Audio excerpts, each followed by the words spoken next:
Hello, good morning. Welcome to my class. This is chapter 3 of class 11th chemistry. Classification of elements and periodicity in properties. By the way, classification की ज़रूरत क्यों पड़ी? क्यों periodic table बनाना था हमें? उसका reason था. ये रीज़न था कि आने वाले टाइम में एलिमेंट्स की डिस्कवरीज होती चली जा रही थी, नंबर ऑफ एलिमेंट्स बढ़ते चले जा रहे थे और इनको सिस्टमैटिक स्टडी हम कैसे करें ये एक बहुत बड़ी प्रॉब्लम थी. इसलिए हमको क्लासिफिकेशन की जरूरत पड़ी.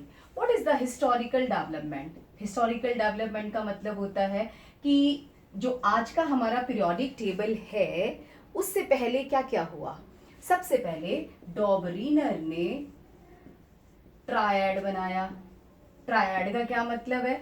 ही classified the elements in the group of 3, जिसमें कि मिडिल वाले का जो एटॉमिक मास था बाकी दो का अरिथमेटिक मीन था, जैसे कि लिथियम, सोडियम, पोटाशियम. राइट. इसमें जो सोडियम का एटॉमिक वेट है ना वो इन दोनों का अरिथमेटिक मीन है. How? Lithium has atomic weight 7, potassium has 39.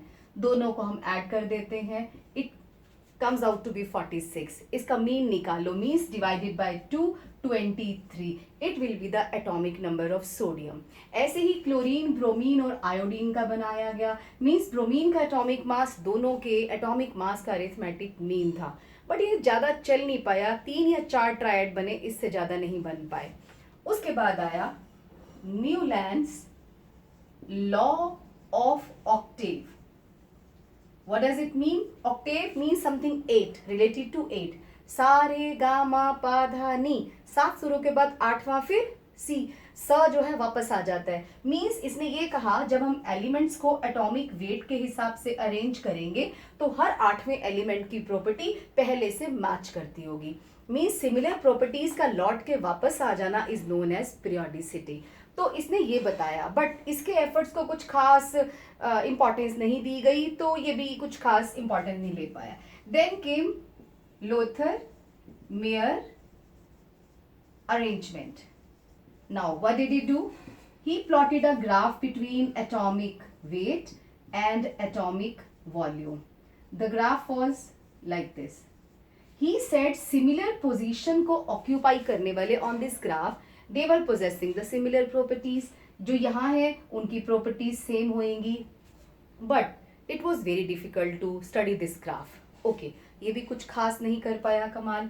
Lothar Meyer arrangement के बाद आया आपका telluric helix. It was given by Chancourtois. इसका क्या मीनिंग था? उसने एक सिलेंडर लिया, इसमें एटम्स को अरेंज किया इंक्रीजिंग एटॉमिक वेट के हिसाब से लाइक दिस. इसके चारों तरफ इस तरीके से अरेंज किया. ही सेट जो सिमिलर लाइन में फॉल करते हैं ना उनकी प्रॉपर्टीज सेम होंगी. हेलिक्स बना दिया, लाइक उसने हेलिक्स की तरह अरेंजमेंट रखा था ना. बट ये भी कुछ खास कमाल नहीं कर पाया, तो ये भी रह गया. उसके बाद आया मेंडलीव्स पीरियोडिक टेबल.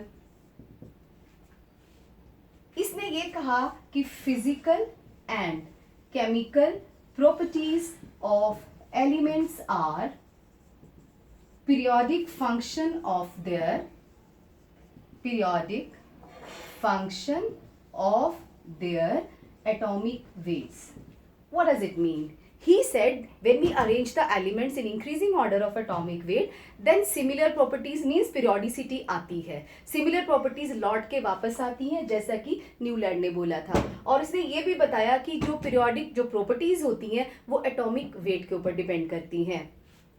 ये सारा जो पीरियोडिक टेबल था this was in class 10th. मैं इसकी डिटेल में नहीं जा रही बिकॉज हम स्टार्ट ही करेंगे जो मेन टॉपिक है long form of the periodic table जो आज हम पढ़ते हैं हम वहाँ से स्टार्ट करेंगे. बट फिलहाल थोड़ा सा मैं बताऊंगी इसके पीरियोडिक टेबल में जो हॉरिजॉन्टल रोज होती हैं उन्हें पीरियड्स कहते हैं, वर्टिकल कॉलम्स को हम लोग ग्रुप्स कहते हैं.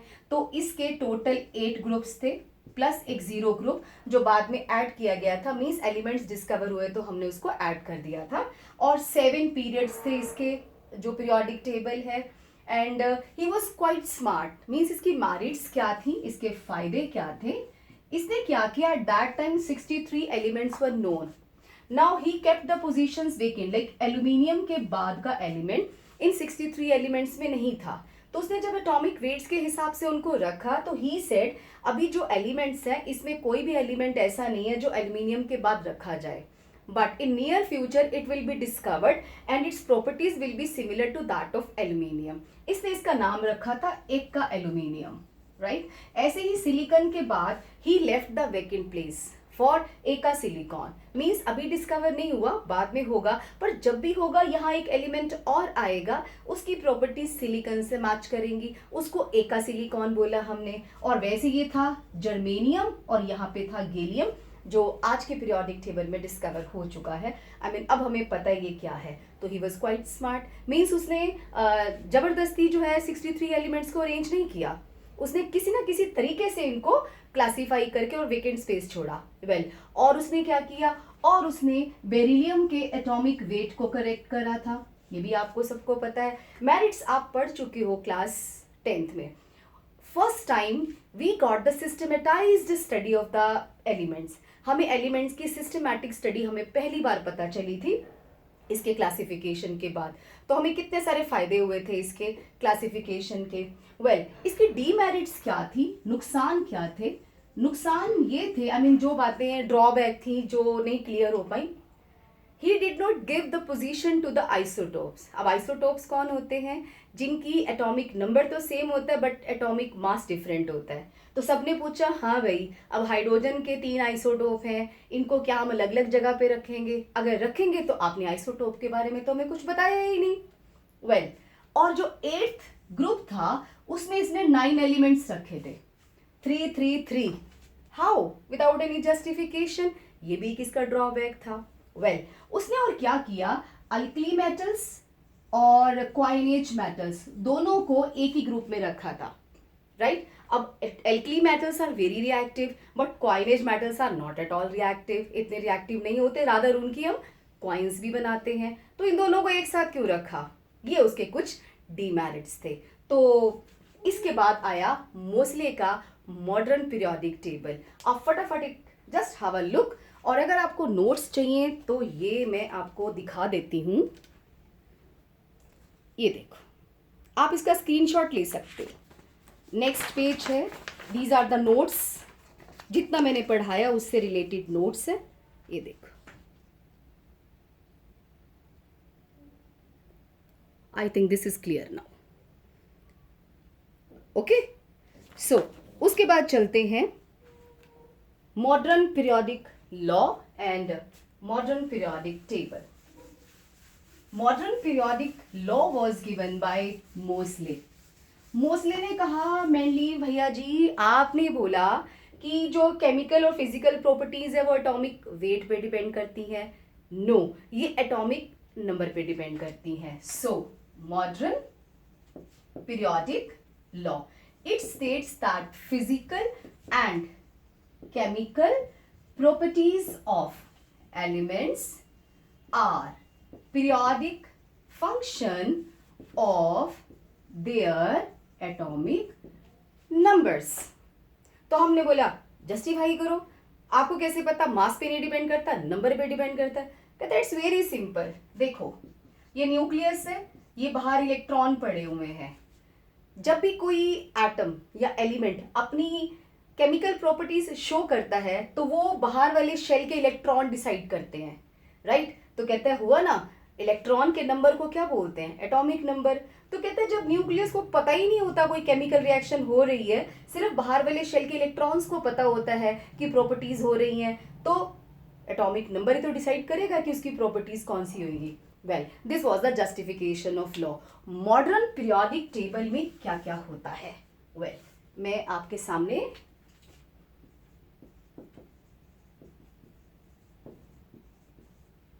पीरियोडिक टेबल बना रही हूं, इसमें से मैं डी और एफ लीव कर दूंगी।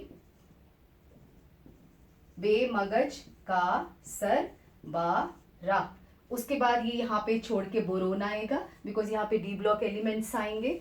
बाल गा इन थल, सस्सी जी सानू लेट दो, ना पास हुए सब भी, ओ से टे पो, फ कल बरी टा, ही नी आर कार जी रन। और यहाँ पे आएंगे आपका मैग्नीशियम है, मैग्नीशियम के बाद आपका आएगा 11 12, यहाँ पे 13 आएगा, मीन्स ये खाली है, ये भी खाली है, ऊपर वाले में 2 आएंगे। कैल्शियम के बाद स्कैंडियम से स्टार्ट होगा, शक्ति विक्रम फे को नी क्यों जना, ऐसे यहाँ भी आएंगे एलिमेंट्स। अभी हमें डी ब्लॉक के बारे में नहीं पढ़ना, मैं इसलिए पूरा ये टेबल नहीं बना रही यहाँ पे। और हमने एफ ब्लॉक एलिमेंट्स को नीचे रखा है। ये कहाँ से आते हैं मैं अभी आपको बताती हूँ। एफ ब्लॉक एलिमेंट्स, इन दोनों को एस ब्लॉक एलिमेंट्स कहते हैं। और ये ग्रुप 1 है, 2 3 4 5 6 7 8 9 10 11 12, ये 3 से लेके 12 ग्रुप्स तक ये हमारे होते हैं डी ब्लॉक एलिमेंट्स। और 13 group, 14 15 16 17 18, from 13 to 18 groups, these are p block elements. And the elements kept at the bottom of periodic table, they are known as f block elements. Well, our periodic table, जो modern periodic table है वो मैंने ये बनाया। और vertical rows को हम लोग groups कहते हैं, horizontal rows को हम लोग periods कहते हैं। Total 7 periods are there. अगर हम periods लिखे 1 2 3 4 5 6 7, 7 periods are there, 18 groups are there. First and second group, they are known as S block elements. Means in our periodic table 4 blocks are there. S block group 1 and 2 आता है। P block elements में कौन आते हैं? Group 13 से group 18 तक आएगा। और D block elements में it's very clear now from group 3 to 12, group 3 to group 12 they are included in D block elements। और F block इनके बीच में से निकला है, मैं अभी प्रॉपर्टीज करते करते बताती हूँ। सी, यहाँ पर स्कैंडियम है, येट्रियम है, और यहाँ पे आपका आ जाएगा लेंथेनम, और यहाँ पे आपका आ जाएगा एक्टिनियम। यू नो लेंथेनम के बाद वाला एलिमेंट जो है, लेंथेनम के बाद वाला एलिमेंट है, इसकी प्रॉपर्टीज इनमें से किसी से मैच नहीं करती थी। फिर उसके बाद अगर इसका एटॉमिक नंबर है 21, अगर हम 18 ऐड करें तो 39, 39 में फिर 18 ऐड करें तो 57 इसका एटॉमिक नंबर है। ये भी एक मैजिक नंबर सभी बताती हूँ कि इसमें हमने 18 ऐड किया तो 39 आया, 18 ऐड किया तो 57 आया। जिसका एटॉमिक नंबर 58 था उसकी प्रॉपर्टीज इसमें से किसी से मैच नहीं करती थी।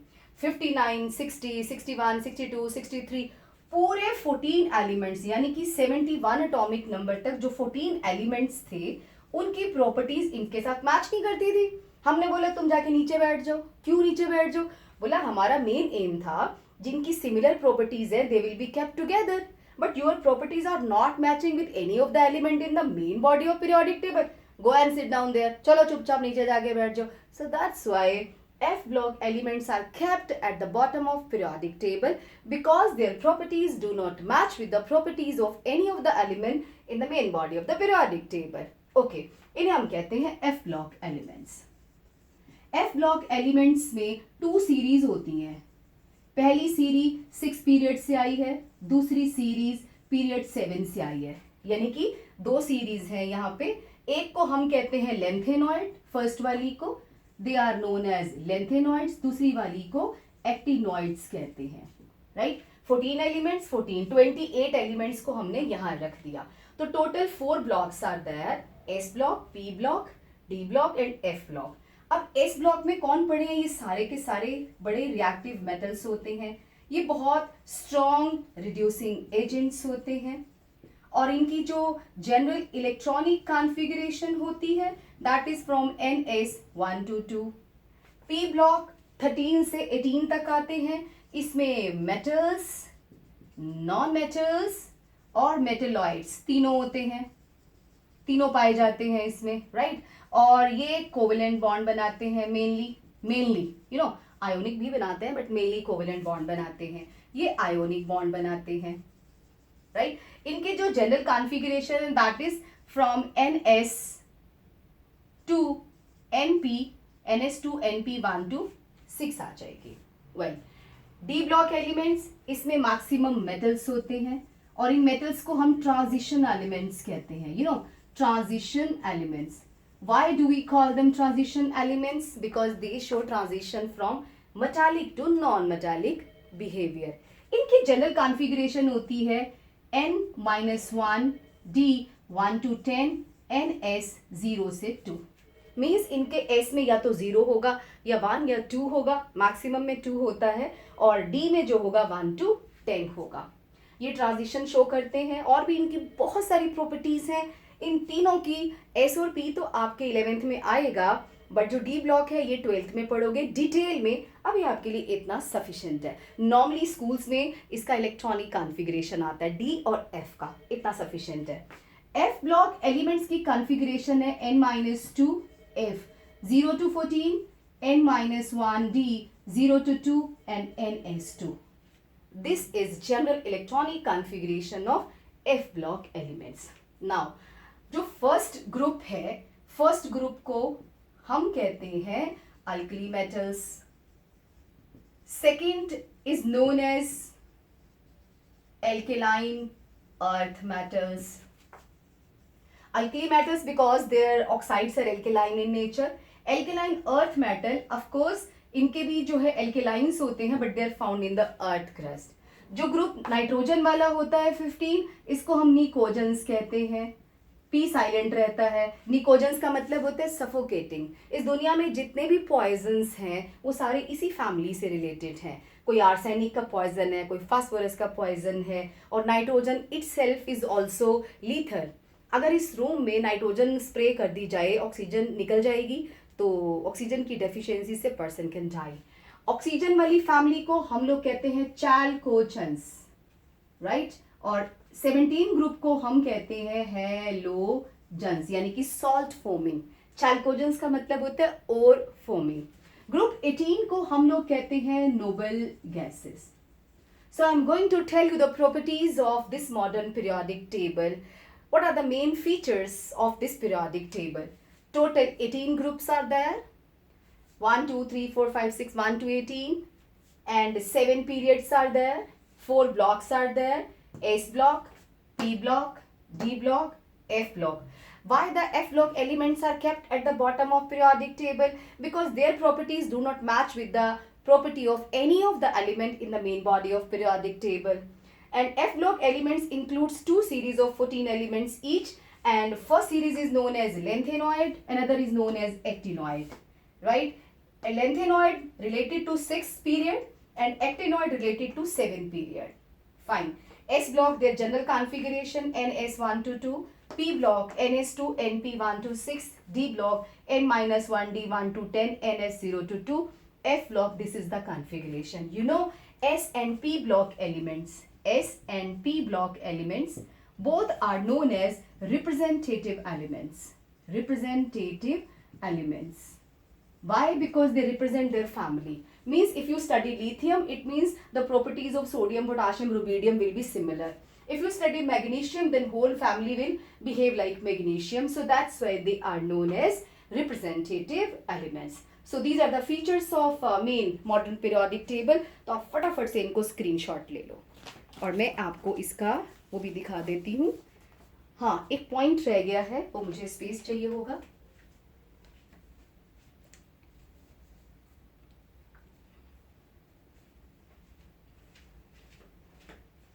सी, पहले आप नोट्स देख लीजिए.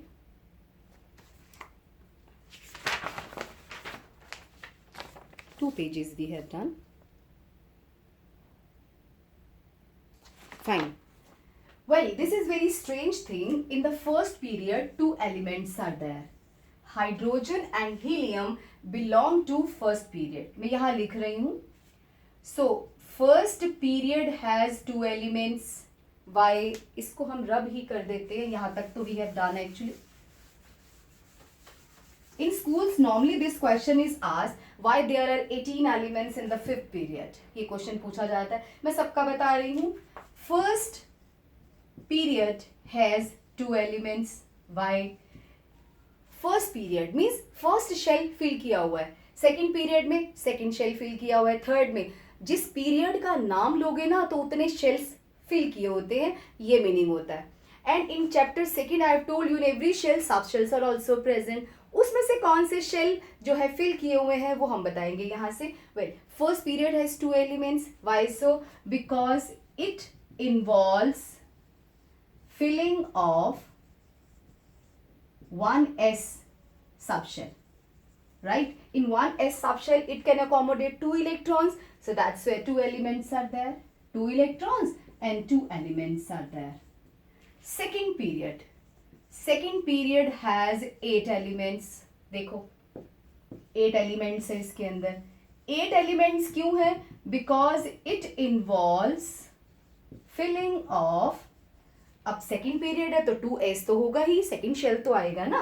Filling 2s and 2p sub shell, right, which can accommodate. s में 2 इलेक्ट्रॉन्स आते हैं, p में 6 आते हैं, टोटल 8 इलेक्ट्रॉन्स हो गए, which can accommodate 8 electrons, hence 8 elements are there.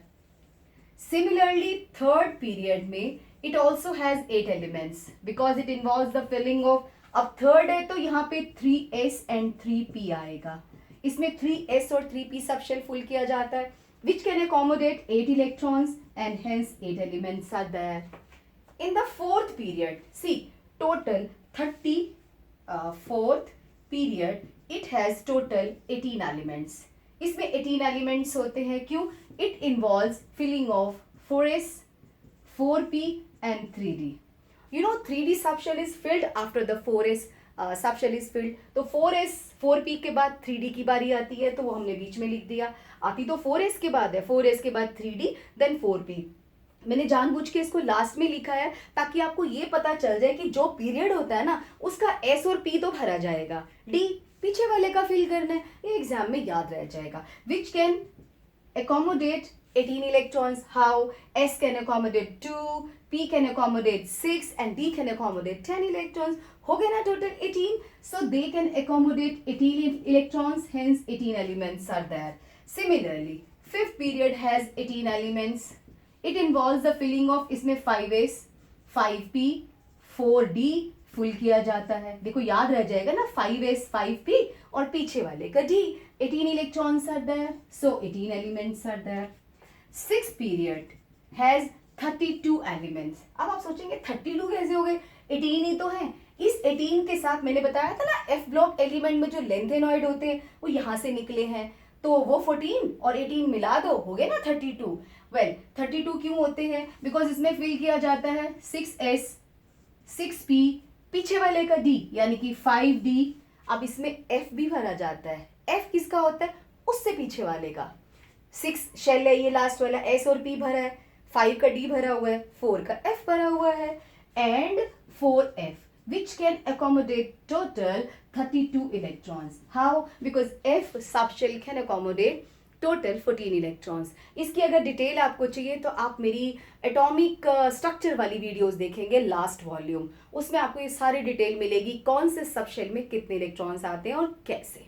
Well so इसलिए 32 इलेक्ट्रॉन्स हो जाएंगे. You know seventh period is incomplete, right, but हमारे 118 तक तो हमारे पास स्पेस है.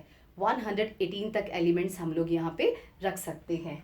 तो उसमें से कई हैं जिनके हमने IUPAC नेम दिए हुए हैं, राइट. तो ये आपका है. सेवेंथ पीरियड में भी 32 अगर आप पूरे काउंट करते हैं, 7s, 7p, 6d और 5f आ जाएगा. उसमें 32 इलेक्ट्रॉन्स है और 32 एलिमेंट्स आ जाएगा. ओके, ये इतना आप फटाफट. और अगर आपको ये समझ में नहीं आ रहा है, इस वीडियो को कम से कम आप 2-3 बार देखेंगे तभी आपको क्लियर होगा. बिकॉज अभी अभी आप 10th से आए हैं, 10th में इतना सिलेबस था, यहाँ इतना सिलेबस है. ऑफकोर्स टाइम तो देना पड़ेगा. वेल फटाफट इसको स्क्रीनशॉट ले लो.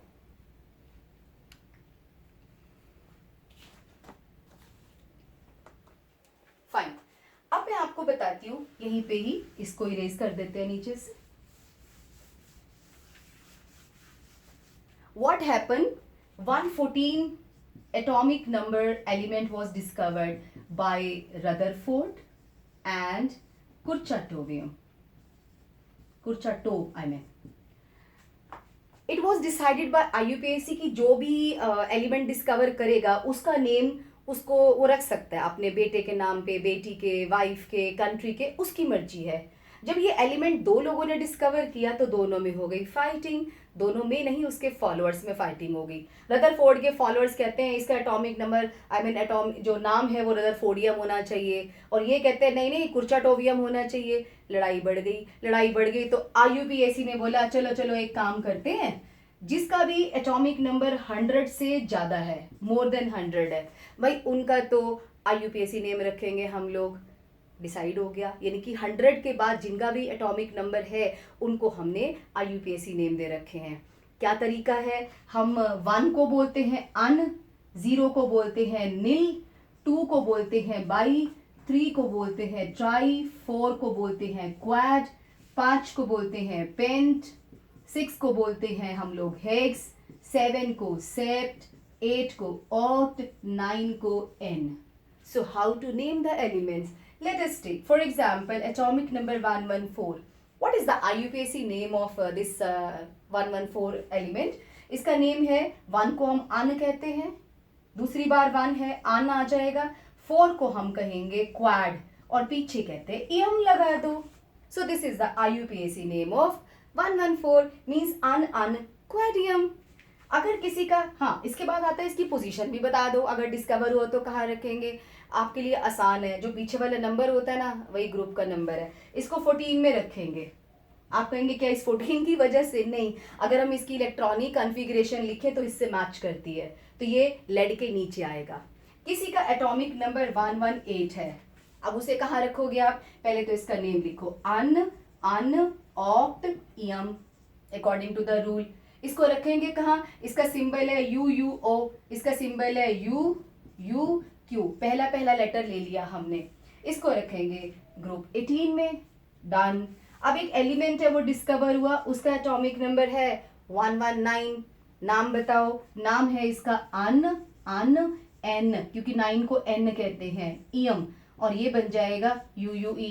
इसे कहाँ रखोगे?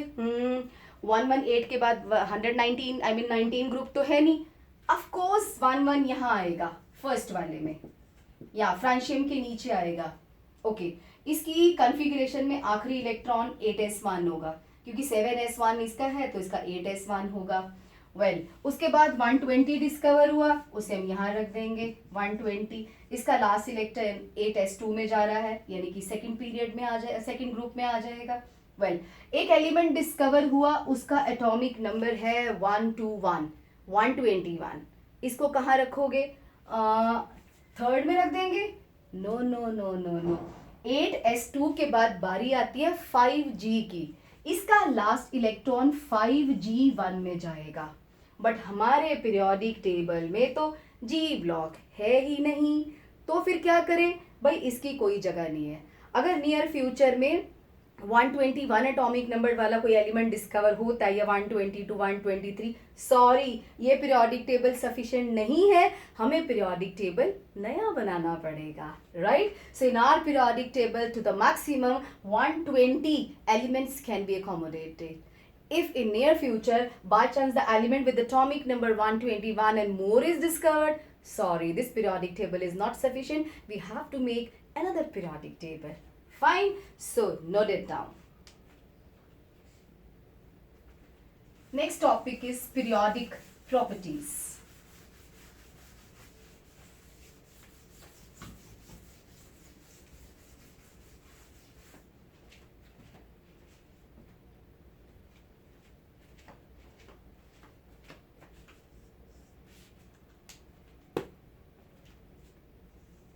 Periodic properties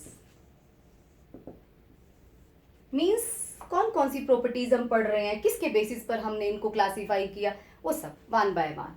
फर्स्ट है एटॉमिक साइज और atomic radius. What is it's meaning? It is the distance from, suppose any atom has 2 shells or 3 shells, it is the distance from center of the nucleus to the outermost shell. Atomic size or atomic radius is the distance from center of the nucleus to the outermost shell. Okay, इसको हम calculate कैसे करेंगे? अब मैंने hydrogen को बोला इधर आ, तेरा मैंने ना रेडियस निकालना है। पहली बात, हमको कोई एटम दिखता है? नहीं दिखता, तो हम फिर एटॉमिक साइज कैसे निकालेंगे? उसको पहले सॉलिड में कन्वर्ट करेंगे, चाहे वो कोई भी गैस है, पहले उसको सॉलिडिफाई करना पड़ेगा। फिर एक Bragg and Bragg son and father है, उन्होंने एक तरीका बताया था कि उन्होंने क्या किया था, दो एटम्स के न्यूक्लियस के बीच की दूरी निकल आती है, उसको हम डी कहते हैं, distance between two atoms in solid, वो उन्होंने निकालने का तरीका हमें बताया। अब हम क्या करेंगे, पहले जिस भी एलिमेंट का हमको एटॉमिक साइज निकालना है, अगर वो गैस है या लिक्विड, पहले उसको सॉलिड में कन्वर्ट करेंगे। फिर जो उन्होंने ब्रैग एंड ब्रैग ने इक्वेशन दी थी उससे हम डी निकालेंगे, फिर हम डी का हाफ कर देंगे। डी तो निकल आया एक्सपेरिमेंट से, उसका हाफ कर दो तो ये आपका एटॉमिक साइज आ जाएगा। नाउ द प्रॉब्लम इज कि सारे एलिमेंट जब सॉलिड बनाते हैं तो उनमें उनका बॉन्ड अलग अलग होता है। अब क्या करेंगे, उसके बेसिस पर एटॉमिक साइज 3 टाइप्स का है। कैसे, पहला है मेटालिक रेडियस। मैंने किसी भी मेटल को पकड़ा, उसका जब मैंने रेडियस निकाला तो हम क्या देखते हैं, मेटल के दो एटम आपस में टच करके बैठे होते हैं, उनके न्यूक्लियस के बीच का डिस्टेंस निकाला, उसका हाफ कर दिया। So what is the metallic radius? It is the half of internuclear distance between two atoms which are held by metallic bond. जो दो एटम मेटालिक बॉन्ड से जुड़े हुए हैं उनके न्यूक्लियस के बीच की दूरी का आधा कर दो, उसे हम मेटालिक रेडियस कहेंगे। दूसरा है कोवेलेंट रेडियस। कोवेलेंट रेडियस, अब कोई कोई कार्बन है जैसे, अब उसको ऐसे बैठना नहीं आता, वो बॉन्ड ऐसे नहीं बनाता, वो ऐसे बनाता है। क्यों? ये कोवेलेंट बॉन्ड कहलाए, मीन्स एक दूसरे में जो एटॉमिक ऑर्बिटल्स होते हैं ना उनके सुपर ओवरलैपिंग हो जाती है, वो ऐसे बैठते हैं। अब ये तो इनका पर्सनल मैटर है ना, अब हमने तो नहीं कहा तुम ऐसे क्यों नहीं बैठे, ऐसे बैठे हो, उनकी मर्जी, उन्होंने कोवेलेंट बॉन्ड बनाया तो बनाया। तो उस मेथड से भी हमने डी निकाल लिया, क्योंकि वो वाला मेथड तो डी निकालेगा, उसको इससे कोई लेना देना नहीं, तुम बैठे कैसे हो। तो इन दोनों के न्यूक्लियस का डिस्टेंस आ गया, उसका हमने हाफ कर दिया। फिर हमने इस रेडियस का नाम कोवेलेंट रेडियस रख दिया। Covalent radius is equal to half of the internuclear distance between two atoms held by covalent bond. Definition same है, इसमें मेटालिक में बोलोगे हेल्ड बाय मेटालिक बॉन्ड, इसमें आप बोलोगे हेल्ड बाय कोवेलेंट बॉन्ड। अब आपकी हाइड्रोजन है, उसको मैंने सॉलिडिफाई किया, ना तो वो मेटालिक बॉन्ड बनाती ना वो कोवेलेंट बनाती, वो तो बनाएगी जी वेंडरवॉल बॉन्ड। वेंडरवॉल बॉन्ड कैसा होता है, सी, ये हाइड्रोजन का मॉलिक्यूल है, जब मैंने बहुत सारे हाइड्रोजन को सॉलिडिफाई किया तो वो आपस में ऐसे बैठ गए। अब जो ये डी है ना, इन दोनों के बीच का निकलेगा, मीन्स इट इज द, ये वेंडरवॉल रेडियस होता है, वेंडरवॉल्स रेडियस। ये होता क्या है, it is the half of internuclear distance, listen carefully, half of the internuclear distance between two atoms belonging to different molecule but held by van der Waals force। ये दो atoms हैं तो different molecule के but held by the weak van der Waals force, उनके बीच का half कर दो, distance निकल आएगा। अब भैया हमारे पास कोई रास्ता नहीं है, हमने किसी का रेडियस निकालना है, या तो मेटालिक रेडियस आएगा या कोवेलेंट आएगा या वेंडरवॉल आएगा, लेकिन इन तीनों में तो फर्क है। हाँ है, तभी तो हमें शब्द लिखना पड़ता है कोवेलेंट। जब हम बोलेंगे ना इसका कोवेलेंट रेडियस, हम समझ जाएंगे कि थोड़ा सा बीच में ना वो थोड़ा सा ओवरलैप हुआ है। जब वो बोलेगा ना वेंडरवॉल रेडियस, हम कहेंगे ओहो ये जरूर बड़ा आया होएगा साइज से, जो एक्चुअल साइज है वो पक्का छोटा होएगा, हम ऐसा मान के चलेंगे। सो इनको अगर हम साइज के हिसाब से अरेंज करें तो कैसे बनेगा कि कोवेलेंट रेडियस सबसे छोटा होता है, देन मेटालिक रेडियस और देन वेंडरवॉल रेडियस। सबसे बड़ा रेडियस जो होता है वो वेंडरवॉल का होता है। वेल, एटॉमिक साइज मैं दोबारा रिपीट नहीं कर रही, आप मेरी वीडियो को इतना रिवाइंड करके देख लो 2-3 बार तो आपको ये रेडियस समझ में आ जाएगा। अब मैं रिवाइज करूंगी, रिपीट करूंगी तो आपको वीडियो लंबी हो जाएगी। वेल, मेटालिक रेडियस हो गया। Now what is the trend of atomic size in periodic table. पहले पीरियोडिक टेबल है, पीरियोडिक टेबल में ऐसे साइज पे क्या फर्क पड़ता है, ऐसे क्या पड़ता है, हमें ऐसे, इसको ट्रेंड बोलते हैं। वेल, अब हम लिखेंगे atomic size in a group. Group का मतलब क्या है, मैं आपके सामने 2 ग्रुप्स लिख रही हूँ, ली ना की रब से फ्रेंडशिप, ये मैं पीरियड लिख रही हूँ, सोडियम, मैग्नीशियम, एल्यूमिनियम। अब आपका आएगा यहाँ पे 12, 13, 14, 15, 16, 17 एटॉमिक नंबर्स हैं इनके, और आर्गोन, राइट, 11, 12, 13, 14, 15, 16, 17, 18. इसे पीरियड कहते हैं, इसे ग्रुप कहते हैं. If I ask you what is the trend of atomic size in a group means from top to bottom. Very simple. You will say from top to bottom size increases. How? Because lithium has 2 shells, sodium has 3 shells, potassium has 4 shells, rubidium has 5 shells, it has 6 shells. On coming down the group, number of shells increases, the size will increase because distance from the nucleus to the outermost shell will increase, so size will increase, right? But there is one exception. What's that exception? Aluminium के ऊपर boron आता है, नीचे gallium आता है. जो gallium का size है, अब इसका एटॉमिक नंबर अगर हम देखें तो 31 है. गैलियम का साइज एल्यूमिनियम से स्मॉलर है. यस, ये कैसे पॉसिबल हो सकता है? इसमें 3 शेल्स हैं, इसमें 4 शेल्स हैं, 4 शेल्स हैं तो चौथा शेल तो दूर ही होगा ना न्यूक्लियस से. अरे यार, इसका साइज तो बड़ा होना चाहिए. नहीं, इसका साइज एल्यूमिनियम से छोटा है. This is exception. वाई? मैं स्पेशल लिखूंगी, size of gallium is smaller than size of aluminium. Why? Because, पहले आप सुन लो फिर मैं आंसर लिखती हूँ. इसमें ना यहाँ पे 3D इलेक्ट्रॉन बैठे हुए हैं. साइज का फंडा बताती हूँ. न्यूक्लियस क्या करता है, ये जो इलेक्ट्रॉन होते हैं ना, अब हर शेल में इलेक्ट्रॉन तो बैठे ही हैं. सबसे पहले वाले शेल के कहते हैं सारा न्यूक्लियस हमारा है, हम लेंगे. इसका चार्ज मुश्किल से बाहर जाता है, तो पहले ये इसे कहते हैं स्क्रीन करना, शील्ड करना. ये न्यूक्लियस को शील्ड करते हैं, तो थोड़ा सा चार्ज बाहर जाता है. ये कहते हैं नहीं नहीं, सारा न्यूक्लियस हमारा है, हम लेंगे चार्ज, चल तुम भी ले लो. फिर इधर जाता है थर्ड वाले में ना 3D इलेक्ट्रॉन है, 10 बैठे हुए हैं. अरे चल हट, हमें नहीं चाहिए. न्यूक्लियस को बोलते हैं जा अपना चार्ज तू बाहर लेके जा, हम तेरे को शील्ड नहीं करते, मीन्स हमें तेरा चार्ज नहीं चाहिए, तू चौथे वाले शेल पे ले जा. बोलता ना, ही तो ना सी. तो अपना न्यूक्लियर चार्ज लेके चौथे शेल को बोलते हैं तू आ जा मेरे पास, तो उसको बड़ी जोर से खींचता है. मतलब चौथे शेल में कम जाना चाहिए ना न्यूक्लियर का चार्ज, क्योंकि नीचे थर्ड वाले तो लूटेंगे थोड़ा सा चार्ज. 3D इलेक्ट्रॉन कहता है हम नहीं करते तेरे को शील्ड. तो इन्हीं की पुअर शील्डिंग की वजह से, बिकॉज ऑफ पुअर शील्डिंग, किसकी? न्यूक्लियस की. किसके द्वारा? By 3D electron in gallium. तो उससे क्या होगा? न्यूक्लियस के चार्ज का असर बढ़ जाएगा.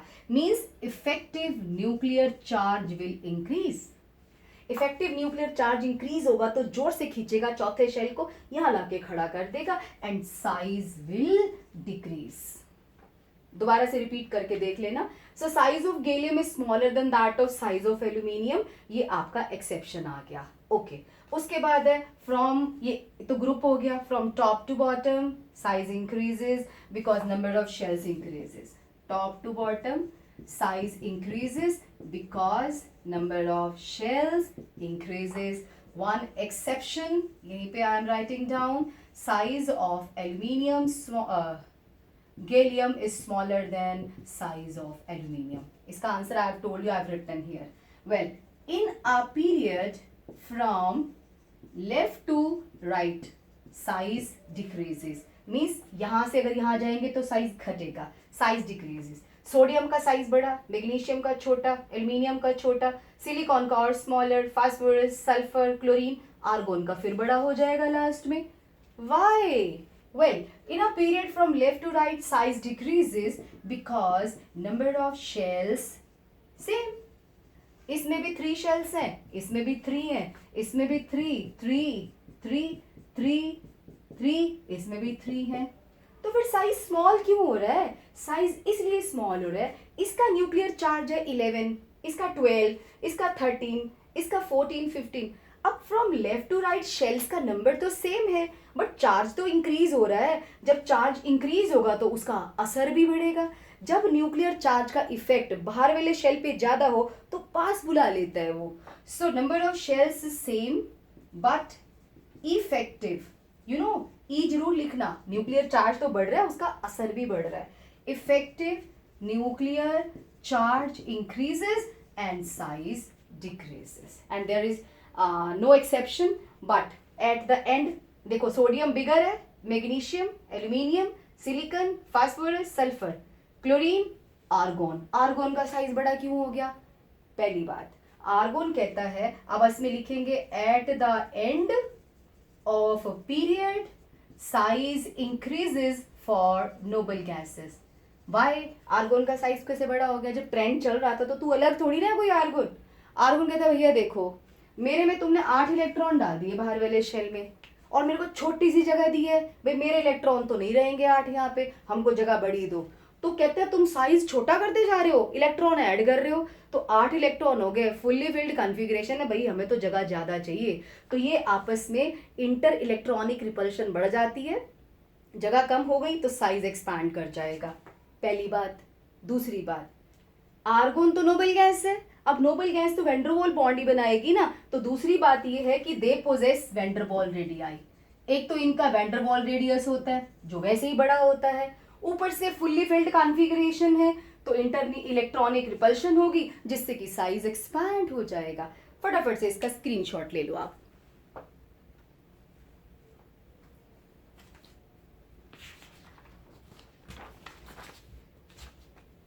Okay, then comes ions. हमने एटॉमिक साइज पढ़ा, आप इसको रिवाइंड कर करके देख सकते हो वीडियो को, जितनी ज्यादा बार देखोगे उतनी ज्यादा समझ आएगी। अगर आप ये वीडियो 5 बार देख लेते हो, पीरियोडिक क्लासिफिकेशन वाला चैप्टर एब्सोल्युटली आपको समझ में आ जाएगा। इट्स अप टू यू आप कितनी बार देखते हो। पीरियोडिक प्रॉपर्टीज में पहला हमने atomic size done, atomic size is done. दूसरा है, पहले हम आयोन्स के बारे में पढ़ते हैं। आयोन्स कैसे बनते हैं? अब ये तो मैं 10th क्लास में ही पता चल गया था, either by the loss of electron or by the gain of electron. Ions formed by loss or gain of electron.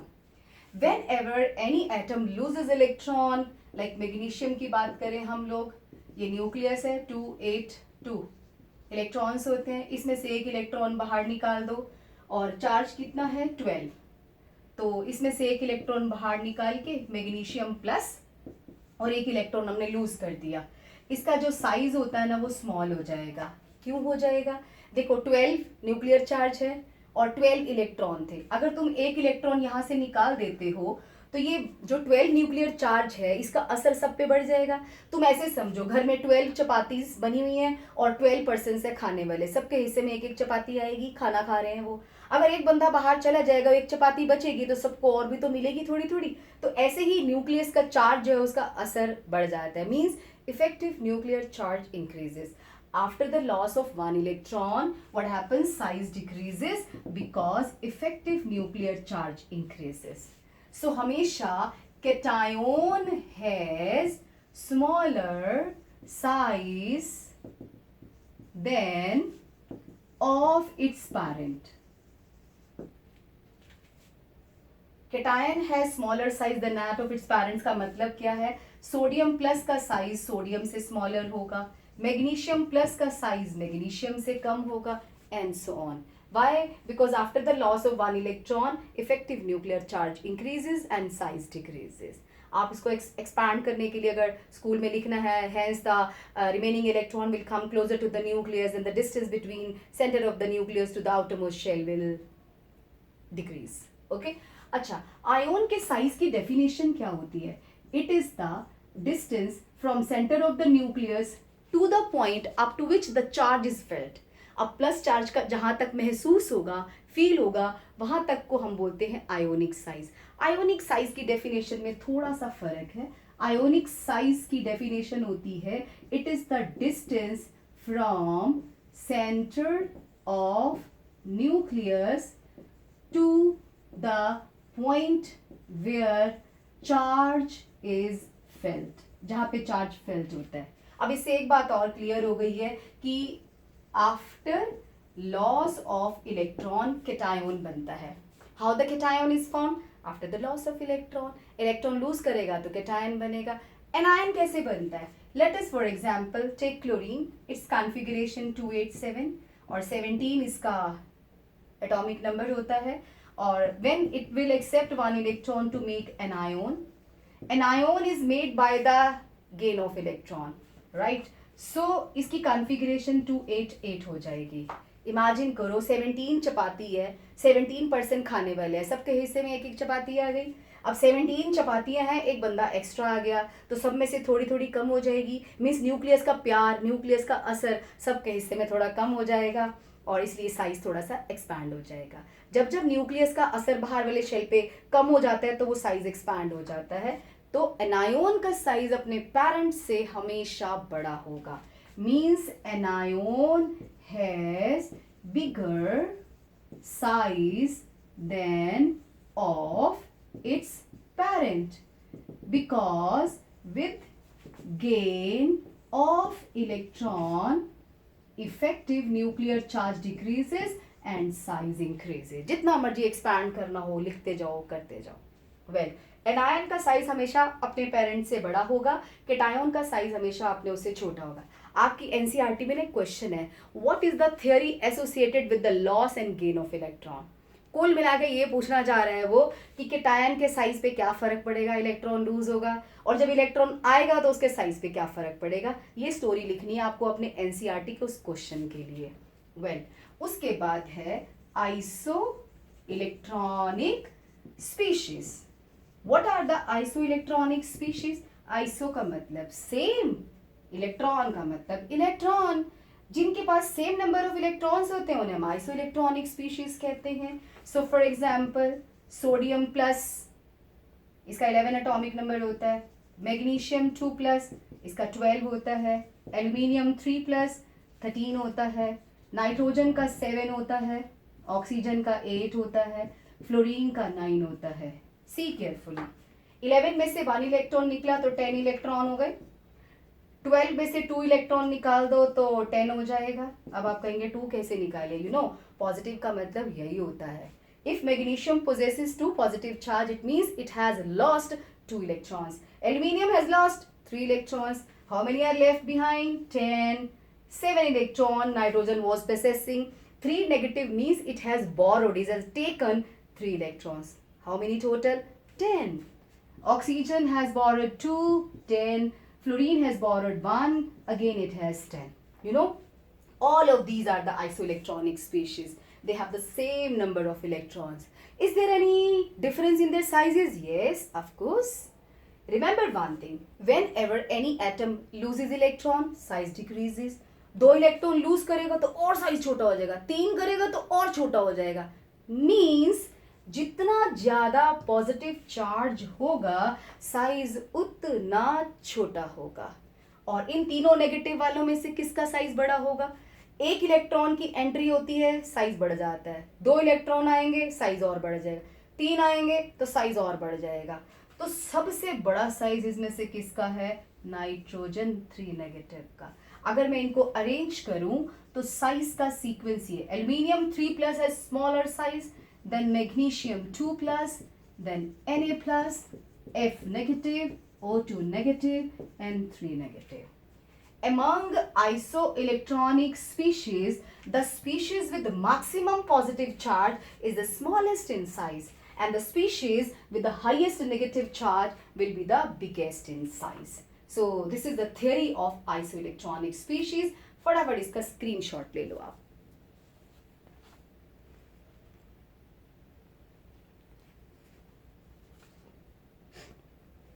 Next property is ionization energy. उसके नोट्स भी दिखा देती हूँ आपको मैं पहले। ये आपके एटॉमिक साइज वाला टॉपिक है। देन कम्स आयोन्स वाला टॉपिक, फिर ये ऊपर आइसो इलेक्ट्रॉनिक है और साथ में आयोनाइजेशन एनर्जी वाला है। स्क्रीनशॉट ले लो आप लेना चाहते हो तो। वेल अगला है आयोनाइजेशन एनर्जीज। पहले एक को कर लेते हैं। आयोनाइजेशन एनर्जी को समझने के लिए मैं आपको शॉर्ट में बताती हूँ। This is metal I have taken in the gaseous state. What does it mean. Sodium का इतना टुकड़ा है, मैंने इसको फायर पे रखा, वो मेल्ट हो गया, बॉयल। जब बॉयल होगा तो एक एक एटम अकेला ही तो होगा, उसको बोल रही हूँ मैं। हमने इसका बॉयल करके ये मेटल को एक एक उड़ा दिया हमने, और इसको हमने एनर्जी दी। क्यों दी। हमने बोला तेरा ना बाहर वाले शेल का जो आखिरी इलेक्ट्रॉन है ना उसको बाहर निकालना है। फिर हमें एनर्जी देनी क्यों पड़ी? एक बात, ये न्यूक्लियस है, ये इलेक्ट्रॉन चक्कर काट रहे हैं, इलेक्ट्रॉन न्यूक्लियस से टाइटली हेल्ड होते हैं। अगर आप चाहते हो ये इलेक्ट्रॉन बाहर निकल जाए तो आपको एनर्जी देनी पड़ेगी ताकि इससे इसका अट्रैक्शन छूटे और ये बाहर निकल जाए। सो हमने एनर्जी दी और ये इलेक्ट्रॉन बाहर निकल आया, राइट। सो आयोनाइजेशन एनर्जी है क्या? It is the energy required to remove the most loosely bound electron from isolated gaseous atom. It is the energy required to remove most loosely bound electron from isolated gaseous atom. पहली बात, energy चाहिए क्यों होती है electron को remove करने के लिए? क्योंकि वो न्यूक्लियस से हेल्ड होता है, उसका अट्रैक्शन है उसके साथ, उसको छुड़ाना है पीछा उसका। फिर आपने ये क्यों लिखा मोस्ट लूजली बाउंड, यानी कि बाहर वाले शेल को क्यों निकाल रहे हो? अगर मेरा जी कर रहा है, नहीं नहीं मैं तो पहले शेल का निकालूंगी, तीसरे का मैंने नहीं निकालना। एटम कहता है तुम्हारी नहीं चलेगी, पहले बाहर वाले शेल का इलेक्ट्रॉन निकालो, उनके रूल्स है। अब मान लो किसी में 3 शेल हैं, अब आप बोलो मेरे को तो सेकंड वाला चाहिए, सॉरी नहीं मिलेगा, आपको आखिरी शेल में से ही निकालना पड़ेगा। Done, okay. फिर यहाँ आपने ऐसे क्यों बोला आइसोलेटेड कल्ला होना चाहिए? एक बात बताओ, अगर सोडियम के सॉलिड सोडियम में सोडियम के एटम आपस में चिपक चिपक के बैठे हुए हैं, अब मैं उसको बोलूंगी इलेक्ट्रॉन दो तो वो देगा क्या? बिल्कुल नहीं देगा। पहले इसको अकेला लेके आओ तभी तो। सो what is the significance of isolated gaseous state? Actually until it is not alone, if it is bound with the other atom then it is very difficult to remove the electron. भाई कल्ले तो तेरे को आना पड़ेगा। So that's why, well, so this इसे कहते हैं आयोनाइजेशन एनर्जी। तो क्या मैं दूसरा इलेक्ट्रॉन नहीं निकाल सकती? निकाल सकते हैं। आप एक बार और एनर्जी दे दो, लो मेटल प्लस बना पड़ा है। लेकिन इस आयोनाइजेशन को एनर्जी को हम कहते हैं सेकंड आयोनाइजेशन एनर्जी। एनर्जी को एंथैल्पी भी कहते हैं। एंथैल्पी एक ही बात है, एंथैल्पी या एनर्जी। तो IE2 क्या होती है? IE2 is the energy required to remove the second electron from cation. Okay, so ये आपका आ जाएगा M2 पॉजिटिव, ये गैसियस स्टेट, और एक इलेक्ट्रॉन और निकल गया। क्या अभी सेम एनर्जी चाहिए? Not at all. जो आयोनाइजेशन एनर्जी सेकंड होती है, second ionization energy is always more than first ionization energy. Why? Because right now I have told you whenever any metal loses electron then its size decreases. तो इसका मतलब remaining electron nucleus के और नजदीक आ चुके हैं, अब आपको और दम लगाना पड़ेगा। Means more energy is required to remove second electron from the cation. Why? Because now the size has shortened and moreover effective nuclear charge has increased, so more energy is required to remove the second electron. Similarly, जो ionization energy third होती है that is still more than ionization energy 2 and IE1. These are known as successive ionization energy. Successive means one after the other. Okay, इसका unit क्या होता है ionisation enthalpy का? Kilo joule पर मोल, joule पर मोल, अर्ग पर मोल या इलेक्ट्रॉन वोल्ट, आप कोई भी यूनिट दे सकते हैं। जो जो एनर्जी के यूनिट होते हैं वो सारे यहाँ पे यूनिट्स अप्लाई कर सकते हैं। वेल, ये इसका यूनिट है। उसके बाद है फैक्टर्स अफेक्टिंग आयोनाइजेशन एनर्जी। अब किस से पता चलेगा किसकी कम होगी किसी की ज्यादा होगी? पहले हम फैक्टर्स पढ़ेंगे, फिर हम इसको एग्जाम्पल्स के साथ पढ़ेंगे। देखो, साइज जितना छोटा होगा, सोच के देखो, साइज छोटा मींस इलेक्ट्रॉन न्यूक्लियस के पास है ज्यादा, दम भी ज्यादा लगाना पड़ेगा, so ionisation energy will be high. दूसरी बात, higher the effective nuclear charge. Of course, वैसे तो साइज और इफेक्टिव न्यूक्लियर चार्ज का मीनिंग तो सेम है। जितना इफेक्टिव न्यूक्लियर चार्ज ज्यादा होगा साइज उतना छोटा होगा, और छोटा होगा तो आयोनाइजेशन एनर्जी ज्यादा होगी।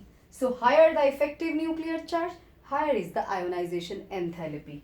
तीसरा है penetration power.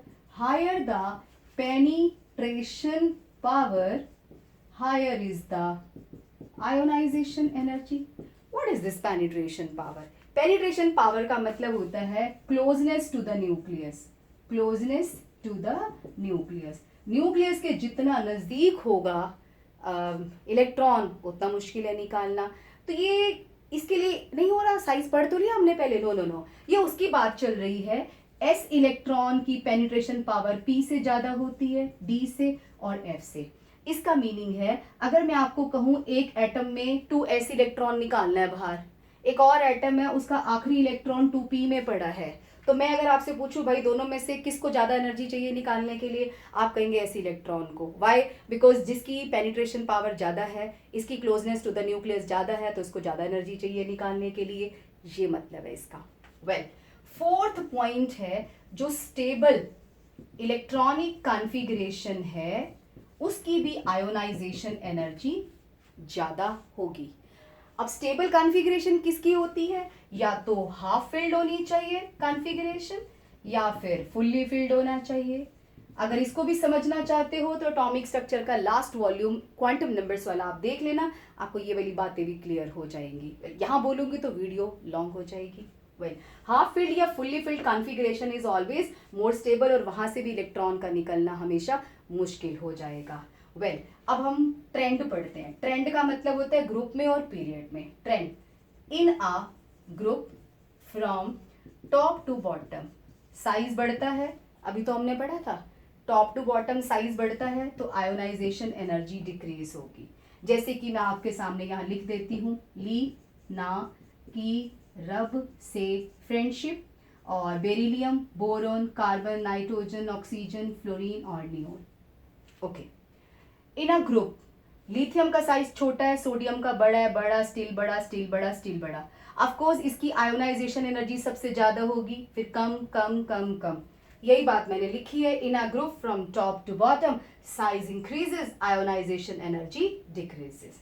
Now what is the trend in period? Trend in period, अच्छा यहां पे एक एक्सेप्शन है, ये वाला यहां उल्टा होगा बिकॉज साइज का पंगा है ना। गैलियम का साइज इससे छोटा है तो इसकी आयोनाइजेशन एनर्जी इससे ज्यादा होगी, याद रखना आप, ठीक है। ये मैग्नीशियम लगा दो, कार्बन का silicon, phosphorus, sulphur and so on. Well, trend in a period from left to right, मैंने अभी बताया लेफ्ट टू राइट साइज छोटा होता है, साइज जितना छोटा होगा आयोनाइजेशन एनर्जी उतनी ज्यादा होगी। Trend in a period from left to right size decreases, ionization energy increases. But here two exceptions are there. दो ग्रुप्स में exceptions पाई जाती हैं। exception क्या है? अभी मैंने आपको बताया कि इसका साइज बड़ा है, smaller smaller smaller smaller smaller. Boron का साइज बेरिलियम से स्मॉलर है तो इसकी आयोनाइजेशन एनर्जी इससे ज्यादा होनी चाहिए, बट ज्यादा है नहीं। तो हम लिखेंगे ionization energy of beryllium is more than I of boron. Why? ये तो नहीं होना चाहिए था। उसका रीजन सुनो। बेरिलियम के 4 इलेक्ट्रॉन्स होते हैं, इसकी कॉन्फ़िगरेशन है 1s2 2s2। बोरोन का जो है 5 होता है, बेरिलियम का 4 बोरोन का 5 होता है, कॉन्फ़िगरेशन है 1s2 2s2 2p1। अब मैं आपसे बोलती हूँ जाओ बोरोन का भी इलेक्ट्रॉन निकाल के लाओ बाहर और बेरिलियम का भी निकाल के लाओ, तो आप कहेंगे बोरोन का साइज भले ही छोटा है लेकिन यार उसका आखिरी इलेक्ट्रॉन p में पड़ा है, 2p में, उसका लास्ट इलेक्ट्रॉन 2s में पड़ा है, ये तो चमचा है न्यूक्लियस का। s सबशेल हमेशा न्यूक्लियस का चमचा होता है, तो कहते ये तो चमचा है, ये तो निकलेगा नहीं। यस, इसका जवाब है पेनिट्रेशन पावर। तो आप लिखेंगे यहाँ पे because of high penetration power of s electron than of p electron in boron, so that's why it is difficult to remove 2s electron rather than 2p electron. So that's why size भले ही इसका छोटा है but ionization energy इसकी ज़्यादा है क्योंकि इसकी penetration power ज़्यादा है, right? ऐसे ही एक एक्सेप्शन यहाँ पे है नाइट्रोजन और ऑक्सीजन की। कैसे? नाइट्रोजन का एटॉमिक नंबर 7 है, इसका 8 है। नाइट्रोजन की कॉन्फ़िगरेशन देखो 1s2 2s2 2p3। You know p subshell में total 6 electrons can be accommodated. अगर ये फुल्ली फिल्ड होता तो 6 होता, 3 क्या है? Half filled. और ऑक्सीजन की कॉन्फ़िगरेशन अगर हम देखें 1s2 2s2 2p4, तो दोनों में से नाइट्रोजन की कॉन्फ़िगरेशन स्टेबल है। नाइट्रोजन कहता है भाई मेरे 2p में 3 है, खबरदार मेरे इलेक्ट्रॉन को हाथ भी लगाया तो हाथ मत लगा देना, मेरा इलेक्ट्रॉन नहीं निकालना तुमने, मैं स्टेबल हूँ। हमने कहा हम तो निकालेंगे। निकालेंगे तो नेचुरली ज़्यादा एनर्जी देनी पड़ेगी क्योंकि वो स्टेबल है। ऑक्सीजन कहते हैं हाँ ठीक है, एक निकालोगे तो मैं स्टेबल हो जाऊंगा, इसके कंपैरेटिवली दे देता है। So the question is why ionization energy of nitrogen is more than ionization energy of oxygen, जबकि साइज तो ऑक्सीजन का स्मॉलर था। तो आंसर है भाई साइज तो ठीक है इसका बड़ा है, but it has exactly half filled stable configuration. So it is very difficult to take out electron from nitrogen because it is stable, but in comparison to nitrogen, oxygen का electron थोड़ा सा आसानी से निकल जाता है, इसीलिए इसकी आयोनाइजेशन एनर्जी ज़्यादा है. तो रीज़न क्या है? Because of exactly half filled stable configuration of nitrogen, its ionization energy is higher. But in case of beryllium and boron, in beryllium, because of the high penetration power of s electron then of 2p electron in boron, it is difficult to remove or more energy is required to lose the electron. कितने भी points आप increase करते चले जा रहे हैं. क्या कोई और एक्सेप्शन भी है? यस, इन दोनों का भी है. सेम टू सेम, मैग्नीशियम की IE एल्यूमिनियम से ज़्यादा है. Reason same, penetration power. उसका आखिरी इलेक्ट्रॉन 2s में जा रहा है, इसका 3s2 होगा, 3p2 होगा. एक और एक्सेप्शन यहाँ पर भी है. Same, why the ionization energy of phosphorus is more than that of sulphur. Same reason, भाई फास्फोरस की exactly half filled stable configuration है और सल्फर की नहीं होती, इसलिए वो ज़्यादा वो नहीं होगा. तो इस वीडियो को आप 2 बार 3 बार 4 बार देख सकते हैं. और अगर आपको केमिस्ट्री का सिलेबस 1 मंथ में फिनिश करना है तो आप मुझे surekha@gmail.com पे आप मुझे मेल कीजिए. तो मैं आपको तरीका बताऊंगी कि आप 1 महीने में केमिस्ट्री का पूरा सिलेबस कैसे ख़त्म कर सकते हैं. Suppose you are going to prepare for NEET और जेई मेंस, तो उसमें तो आपको जितना जल्दी जल्दी 1 महीने में आप पूरी बुक करेंगे तभी आपको बेनिफिट होगा. अगर आप 11th क्लास का या 12th क्लास का केमिस्ट्री का सिलेबस 1 मंथ में ख़त्म करना है तो आप मुझे मेल कीजिए, अपना फ़ोन नंबर बताइए, मैं आपको अपने आप कॉन्टैक्ट कर लूँगी. आप कहीं पर भी रहते हैं, इट इज़ पॉसिबल, मैं आपको 1 मंथ में पूरी केमिस्ट्री का सिलेबस करा सकती हूँ with question answer and test. तो जिसको भी कॉन्टैक्ट करना हो, चाहे 11th क्लास या 12th क्लास का सिलेबस करना हो, नीट का करना हो, जेई मेंस का करना हो, मोस्ट वेलकम. बस मुझे एक मेल डाल दीजिए और मैं अपने आप कॉन्टैक्ट कर लूँगी. अपना नंबर जरूर दीजिएगा. इस वीडियो को 3 बार 4 बार, 11th के बच्चे तो जितनी बार वीडियो देखेंगे उतनी बार उनको समझ में आएगी. एक लास्ट क्वेश्चन बच गया, बाई चांस याद आ गया. वो ये है, आपकी NCERT की बुक में है, मैं यहाँ इरेज कर रही हूँ, वीडियो को रिवाइंड करके देख लेना. एक क्वेश्चन है कि सोडियम और मैग्नीशियम में से जो फर्स्ट आयोनाइजेशन एनर्जी है वो मैग्नीशियम की ज़्यादा है, सोडियम की कम है. Y?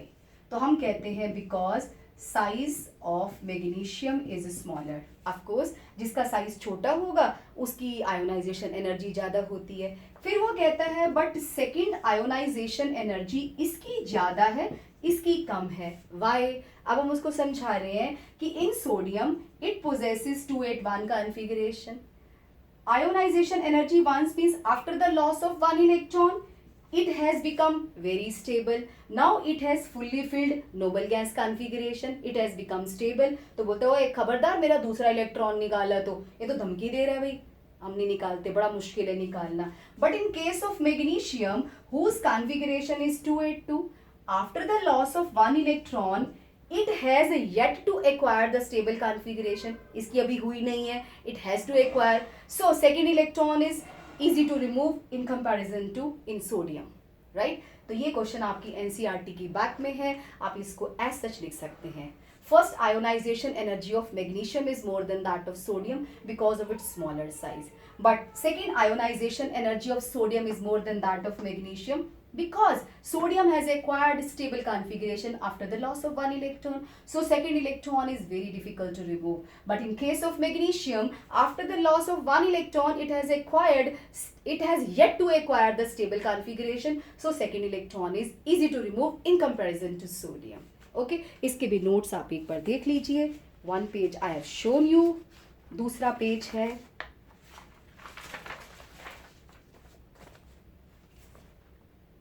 this one. All the exceptions I have given here.